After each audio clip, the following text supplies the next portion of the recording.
பேசலாமா பேசலாமா? பேசுங்க. டிஎல் சார், நான் சொல்ல போகிறது எல்லாம் ரியாலிட்டி தான். இங்கே சொம்படிக்கிறவன், ஜால்ரா தூக்குறவன், சாம்பிராணி போடுறவன் எல்லாம் ரியாலிட்டி தான். சார், நீங்கள் பாட்டுக்கு அப்படியே டீமில் போய் சொல்லிட போகிறீங்க. ஏன்னா நான் சொல்கிற எல்லாருமே நான் டீமில் தான் இருக்கிறானுங்க. அப்புறம் நமக்கு தான் சிக்கம். எனக்கு மேனேஜர் கூட மீட்டிங் டைம் ஆச்சு. முடிச்சுட்டு வந்து எல்லாத்தையும் வேலை வரையும் உங்களுக்கு சொல்கிறேன். சார், எனக்கு பதிலாக வேறு யாராச்சும் வச்சு வேலை வாங்க போகிறீங்க. யார் சார் இது? நீ யாராச்சும் மைண்டில் வச்சுருப்பியே சொல்லு. சார், லோகேஷ் வச்சு வேலை வாங்க சார். சூப்பராக பெர்ஃபார்ம் பண்ணுவாப்ல. அதெல்லாம் எங்களுக்கு தெரியும். நீ சீக்கிரம் போ, புதுசாக கேஸ் வாங்கிட போகிற.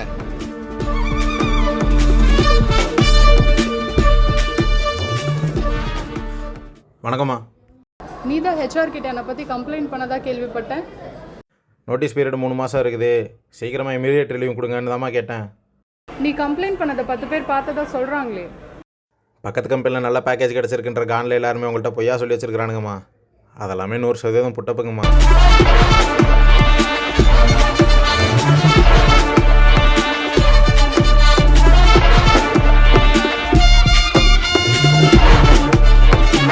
டேய், மேனேஜர் பற்றி கம்ப்ளைண்ட் பண்ணத லாக்கர் ரூம் சைடு போயிட்டு இருக்கானாண்டா.